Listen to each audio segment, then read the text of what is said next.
So marine biologists and shark activists are now pushing to have more friendly terms in regards to shark attacks. Instead of calling shark attacks, they now want to call them and rebrand it interactions with sharks. This is modern day political correctness and a prime example of how it gets society nowhere.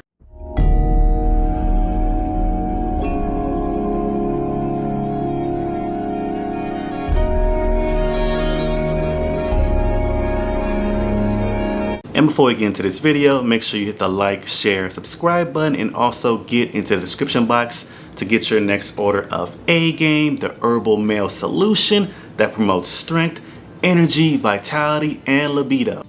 This is A-Game, fast acting, long lasting, with no side effects. And we're gonna get into the details of this story, but the reason why I say that modern day political correctness is not helping anyone in society, in this particular example, referring to shark attacks as interactions comes off more offensive to the actual victims of these negative interactions, of the type of interactions that leave you with one hand, one arm, one leg.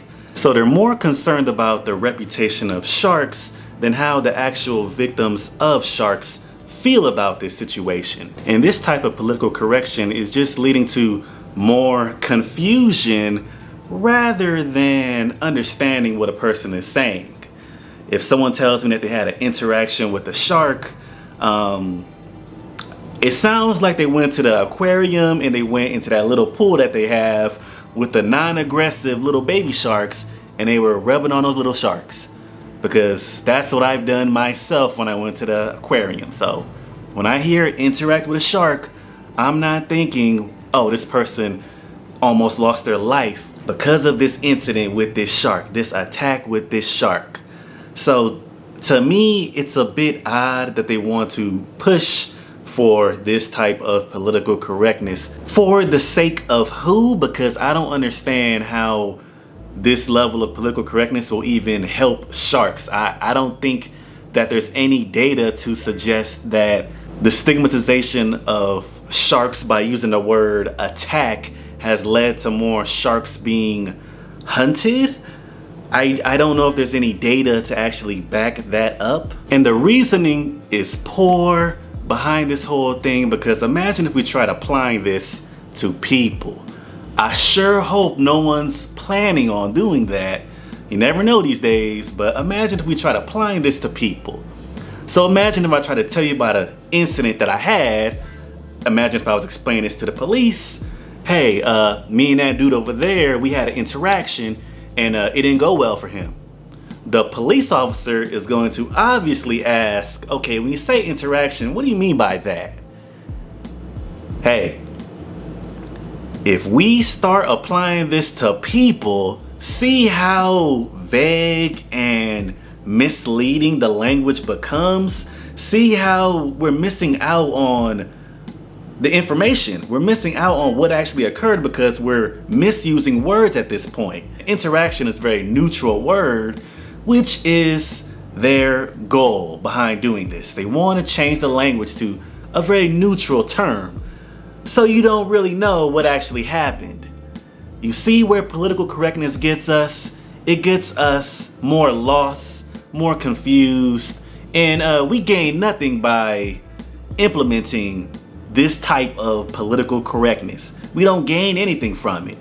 And I sure hope that we do not try to apply this to people, because things are gonna get really stupid. So according to the New York Post, shark advocates call for rebranding violent attacks as interactions. Marine experts and advocates in Australia are urging the public to refrain from using the word attack in reference to sharks, declaring that the majestic predatory fish has been unfairly stigmatized as a deliberate killer. Let me ask you guys a question. Whether or not a shark bites you deliberately or accidentally and then changes its mind afterwards, if you're missing an arm, does it really matter when it comes to the intentions of a wild animal? And I don't have anything against sharks. I love marine life. I'm not hating on sharks. For any of y'all shark advocates and activists and marine biologists that might see this, I'm not hating on the majestic shark. I'm not. But does it matter to you if you got one arm now because of your interaction with a shark? I think it's a bit insensitive to the actual victims of these type of situations. That's just my take on it. And I think that we're doing this just so we could make some easily triggered, very sensitive people feel better about the reputation of sharks. So I think this whole thing is just about making some snowflakes feel better. I really do. Because this isn't going to help sharks one iota, and I don't see it helping the victims of sharks, the unfortunate victims that were either deliberately or accidentally nibbled on by a shark or lost their life to a shark. Because it doesn't take much depending on the size of the shark and the type of shark. Instead, officials have suggested that violent run-ins with sharks be dubbed with more neutral words, such as interactions. This University of Sydney language researcher Christopher Pepin-Neff, he says shark attack is a lie, who argued that a majority of people call shark attacks are merely nips and minor injuries from smaller sharks. Man, he going hard. He's I don't understand. Besides this triggering some sensitive people, I still do not see the benefit of any of this. And I don't see the harm coming to sharks either, because they're not going to present any data to show that whether you call it a shark attack or a shark interaction, what difference this will make in the lives of sharks, in the well-being of the shark community. They're not going to show any data suggesting that it makes any difference whatsoever. Government agencies have also begun to adopt new language, including the Department of Primary Industries in New South Wales, which has worked with a shark survivors group, Bite Club, to identify more sensitive vocabulary to describe an audience with the shark. Aww.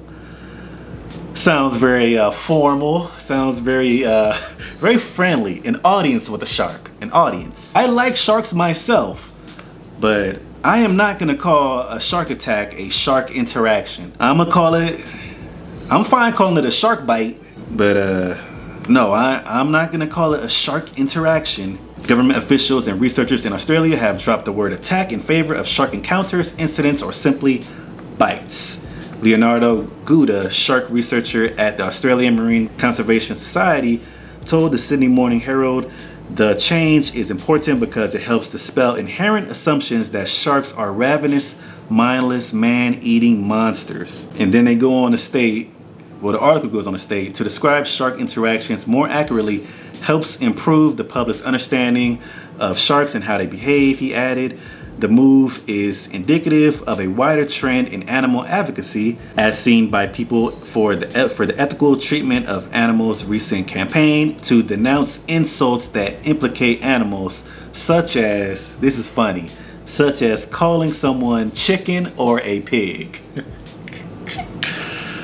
So some of these animal rights activists, and I don't have a problem if you're an animal rights activist, but you're going overboard, because some are angry at the fact that somebody gets called a chicken.